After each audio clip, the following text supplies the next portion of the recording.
അസ്സലാമു അലൈക്കും വറഹ്മത്തുള്ളാഹി വബറകാതുഹു. ചരിത്രത്തിന് ചില ദൈവിക നിയമങ്ങളുണ്ട്.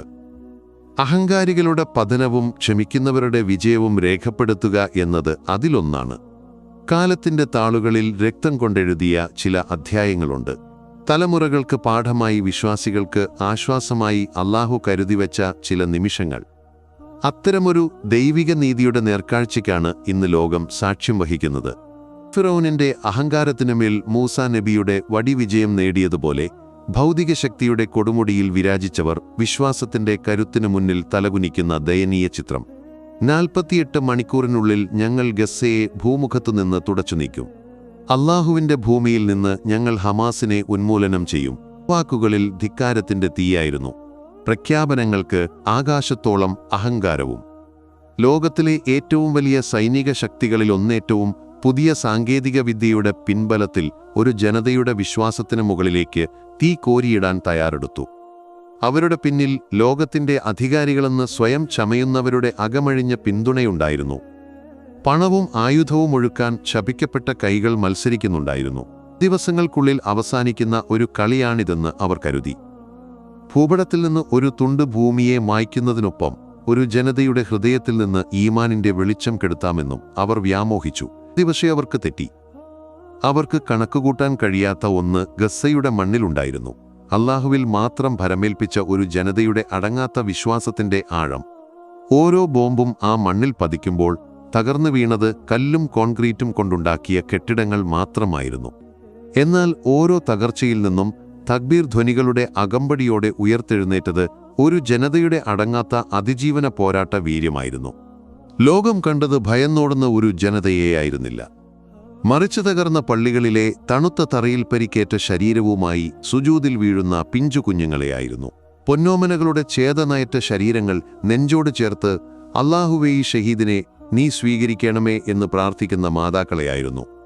സ്വന്തം കൺമുന്നിൽ കുടുംബമില്ലാതാവുമ്പോഴും ഞങ്ങൾ നിനക്ക് വിധേയരാണ് റബ്ബേ എന്ന് നെഞ്ചുപൊട്ടിക്കരയുന്ന പിതാക്കന്മാരെയായിരുന്നു. അവസാനത്തെ റൊട്ടിത്തുണ്ടും പകുത്തു നൽകി നോമ്പു തുറക്കുന്ന വിശ്വാസികളെയായിരുന്നു. ഓരോ തുള്ളി രക്തത്തിനും അല്ലാഹുവിന്റെ കോടതിയിൽ കണക്കു ചോദിക്കുമെന്ന് ഉറക്കെ പ്രഖ്യാപിച്ച, അല്ലാഹുവിന്റെ മാർഗത്തിൽ പോരാടുന്ന ഒരു ചെറുത്തുനിൽപ്പിന്റെ പ്രസ്ഥാനത്തെയായിരുന്നു. അവർ കരുതി അവർ കൊന്നൊടുക്കുന്നത് പോരാളികളെയാണെന്ന്. പക്ഷേ അവർക്ക് മനസ്സിലായില്ല, ഓരോ ഫലസ്തീനിയും ഒരു പോരാളിയാണെന്ന്. അവർ തകർക്കുന്നത് ഹമാസിന്റെ തുരങ്കങ്ങളാണെന്ന് അവർ വീമ്പിളക്കി. പക്ഷെ അവർക്ക് കാണാൻ കഴിഞ്ഞില്ല, ഓരോ വിശ്വാസിയുടെ ഹൃദയത്തിലും അവർക്ക് തകർക്കാനാവാത്ത ഈമാനിന്റെ കോട്ടകളുണ്ടെന്ന്. ഓരോ ഫലസ്തീനിയും അല്ലാഹുവിന്റെ സൈനികനായി മാറുന്ന അത്ഭുതമാണ് ലോകം കണ്ടത്. ദിവസങ്ങൾ ആഴ്ചകളായി, ആഴ്ചകൾ മാസങ്ങളായി. 48 മണിക്കൂർ എന്നത് ചരിത്രത്തിലെ ഏറ്റവും വലിയ പരിഹാസമായി മാറി. ലോകം ഒരു പുതിയ സത്യം തിരിച്ചറിയുകയായിരുന്നു. ആയുധങ്ങൾ കൊണ്ട് ഒരു ആദർശത്തെ കൊല്ലാനാവില്ല എന്ന സത്യം. ഒരു ജനതയുടെ ഹൃദയാതിൽ നിന്ന് സ്വാതന്ത്ര്യദാഹവും ഈമാനിന്റെ കരുത്തും പിഴുതെറിയാനാവില്ല എന്ന സത്യം. ഗസ്സയെ പിഴുതെറിയാൻ പോയ അതേ നേതാവ് ലോകത്തിന് മുന്നിൽ തന്റെ യജമാനന് മുന്നിലിരുന്ന് പരാജയം സമ്മതിക്കുന്ന നിമിഷം. അല്ലാഹുവിന്റെ മുന്നിൽ എത്ര നിസ്സാരനാണ് താനെന്ന് തിരിച്ചറിയുന്ന ആ നിമിഷം. ചരിത്രത്തിൽ ഇതിലും വലിയൊരു തിരിച്ചടി ഒരു ധിക്കാരിക്ക് വരാനുണ്ടോ? അടിച്ചമർത്തപ്പെട്ടവരുടെ പ്രാർത്ഥനകൾക്ക് മുകളിലൂടെ ഒരു ശക്തിക്കും അധികകാലം മുന്നോട്ടു പോകാനാവില്ല എന്നതിൻ്റെ ഏറ്റവും വലിയ ഉദാഹരണമായി ആ നിമിഷം മാറി. അതുകൊണ്ട് ഗസ്സയുടെ ചിത്രങ്ങൾ കാണുമ്പോൾ നിങ്ങൾ വേദനിക്കുക മാത്രമല്ല വേണ്ടത്. ആ ജനതയുടെ സ്ഥൈര്യം കണ്ട് നിങ്ങൾ പ്രചോദിതരാവണം. തകർന്നുപോയ കെട്ടിടങ്ങൾക്കിടയിലും ബാങ്കിന്റെ മധുരമായ ശബ്ദം കേൾക്കുമ്പോൾ ആകാശവും ഭൂമിയും ഒരുനാൾ ഇല്ലാതായാലും അല്ലാഹുവിന്റെ ദീൻ നിലനിൽക്കുമെന്ന് നിങ്ങൾ ഉറപ്പിക്കണം. ഇതൊരു അവസാനമല്ല, ഒരു തുടക്കം മാത്രമാണ്.